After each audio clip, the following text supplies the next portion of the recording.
прошлый понедельник в Этрета скончался индийский князь Бабу Сахиб Кхандарау Кхадгай, родственник его светлости Махараджи Гайквара княжества Борода в Гуджарате. В течение 3 недель на улицах можно было встретить с десяток молодых индусов, маленьких, гибких, темнокожих, в серых европейских костюмах и круглых фуражках с узким козырьком. Такие фуражки носят английские жокеи. Это были сиятельные индусы, прибывшие в Европу для изучения постановки военного дела в главнейших западных государствах. В состав этой группы входили 3 князя, один их знатный европейский друг, переводчик и 3 слуг. Во главе их стоял ныне умерший князь, 42-летний старик, тесть Гайквара Сампатрау Кашивау, брата его светлости Гайквара княжества Борода. Тестя сопровождал его зять. Имена остальных индусов – Гайквар Гампатрау Шраванрау, кузен его светлости Каширау Гадхав. Васудев Мадхав Самартх – переводчик и секретарь. Рамчандра Баджаджи, Ганубим Пукарам Какат, Рамбхаджи Бин Фауджи – рабы. В тот день, когда ему предстояло покинуть родину, ныне умерший князь был вдруг охвачен невыносимой тоской. Убежденный в том, что живым ему не вернуться, он хотел было отказаться от путешествия. Но ему пришлось склониться перед волей своего знатного родственника, Гайквара княжества Борода, и отправиться в путь. Индусы приехали в Этрета, намереваясь провести там конец лета. Местные жители из любопытства ходили смотреть, как они купались в Рош-Бланш. Дней 5-6 назад у Бабу Сахиба Кхандарау Кхадкая заболели десны. Воспаление перешло на горло, открылось нагноение. Оно осложнилось гангреной, и в понедельник врачи заявили молодым спутникам князя, что положение последнего безнадежно. Почти тотчас началась агония. Видя, что больной едва дышит, друзья подняли его с кровати и положили на каменный пол, чтобы он испустил дух, распростершись на матери земле, согласно преданию Брамы. Затем они обратились к мэру, господину Буассей, с просьбой разрешить им в тот же день предать огню тело покойного. Это также предписывалось требованиями индусской религии. Мэр не решился удовлетворить это ходатайство и послал телеграфный запрос префекту, добавив, однако, что будет рассматривать неполучение ответа как разрешение. Так как до 9 часов вечера ответа не последовало, а болезнь, от которой умер индус, была заразной, было решено, что кремация тела будет совершена в эту же ночь на берегу моря, у подножия прибрежной скалы во время отлива. Теперь мэру ставят в вину его решение.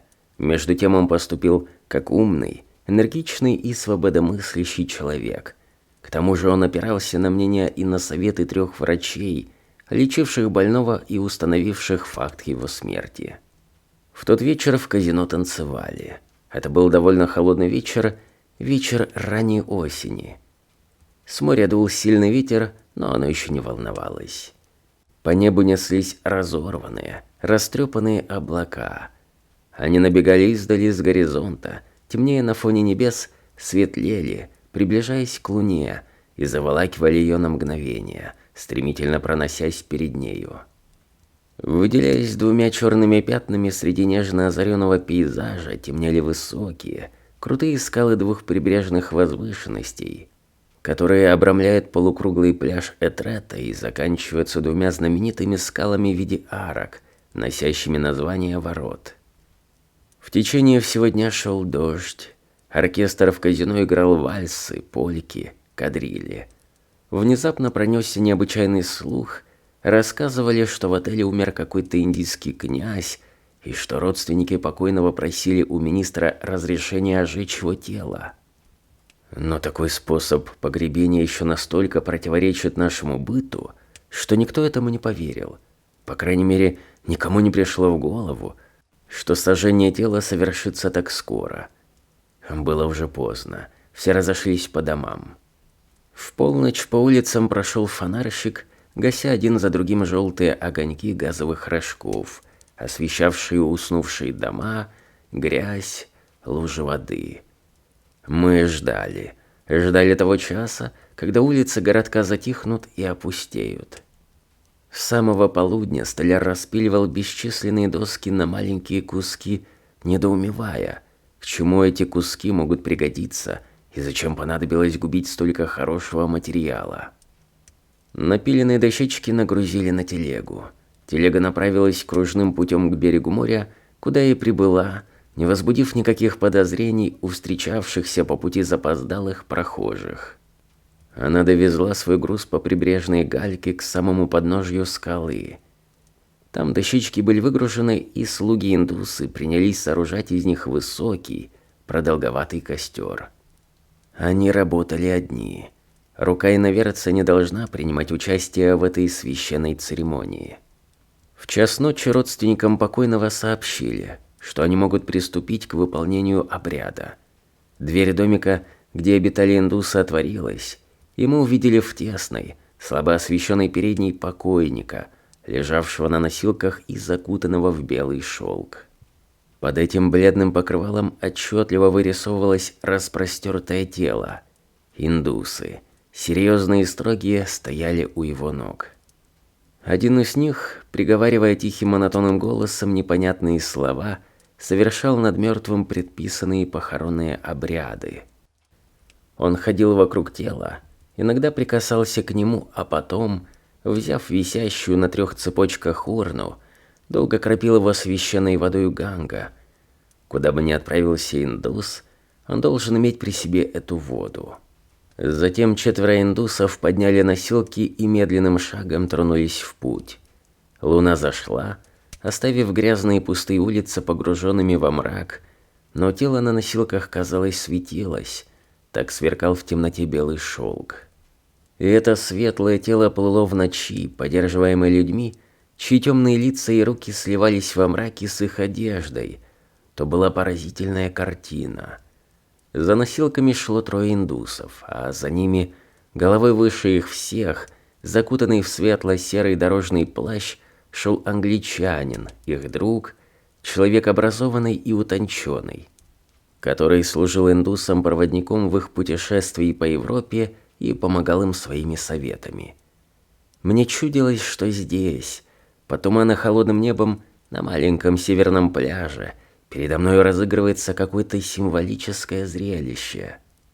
Мне казалось, что это хоронят побежденный дух Индии, и что его провожает, как провожают в могилу тело усопшего, победители в сером английском плаще, дух Англии. Ступив на сыпучую гальку, индусы-носильщики остановились передохнуть. Затем они пошли дальше, мелкими шажками, сгибаясь под тяжестью ноши. Наконец они достигли костра. Он был сложен в углублении прибрежной скалы у самого ее подножья. Над ним высилась белая отвесная 100-метровая круча, казавшаяся темной во мраке. Костер достигал примерно 1 метра вышины. На него возложили тело. Один из индусов попросил, чтобы ему указали полярную звезду.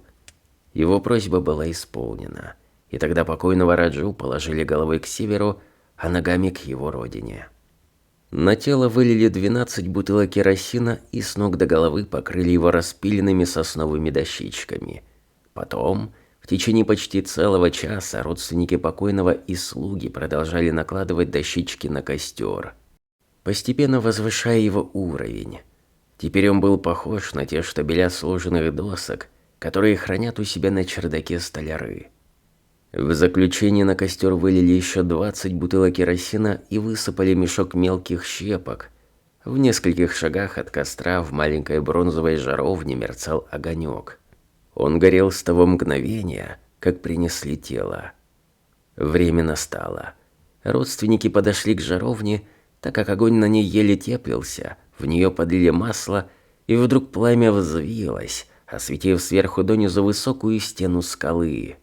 Один из индусов, наклонившийся над жаровней, выпрямился, подняв руки согнутыми локтями, и на огромной белой скале внезапно выросла перед нами колоссальная черная тень.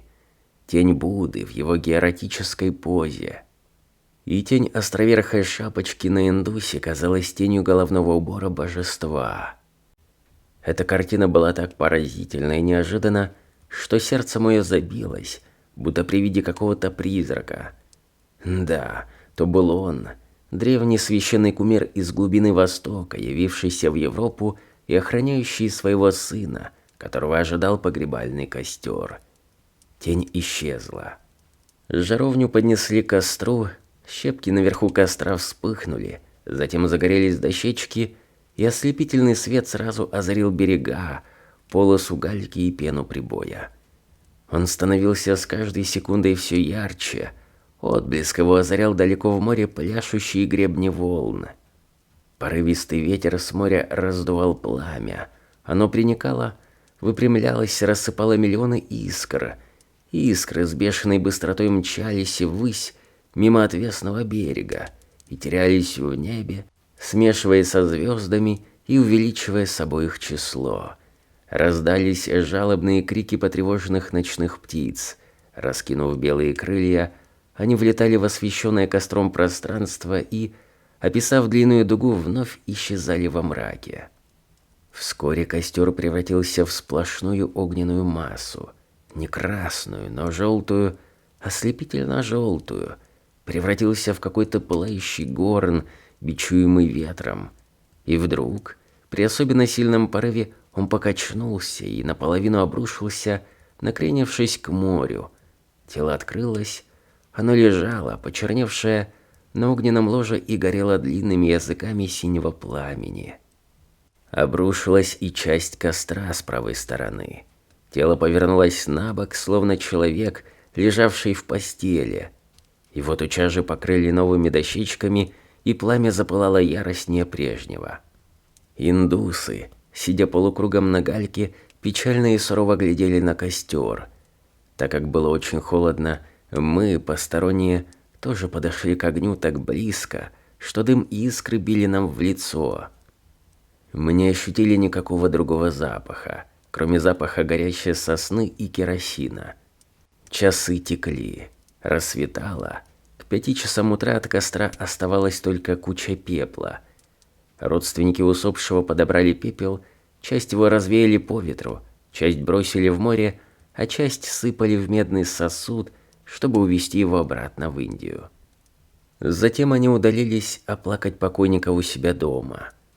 Таким образом, эти юные князья со своими слугами, располагая крайне недостаточными средствами, сумели довести до конца кремацию тела своего родственника и справились с этой задачей безукоризненно, с необычайной умелостью и замечательным достоинством. Все обряды, которых требовали строгие предписания их религии, были выполнены. Усопший покоится в мире. На другой день с раннего утра Этрета охватило неописуемое возбуждение. Одни утверждали, что кого-то сожгли живьем, другие, что хотели утаить следы преступления, третьи, что мэра посадят в тюрьму, четвертые, что индийский князь умер от холеры. Мужчины удивлялись, женщины негодовали. Толпа людей провела весь день на том месте, где был разложен костер, разыскивая в еще не остывшей гальке остатки костей. Костей набрали столько, что их хватило бы на десяток скелетов. Местные фермеры нередко бросают в море дохлых овец.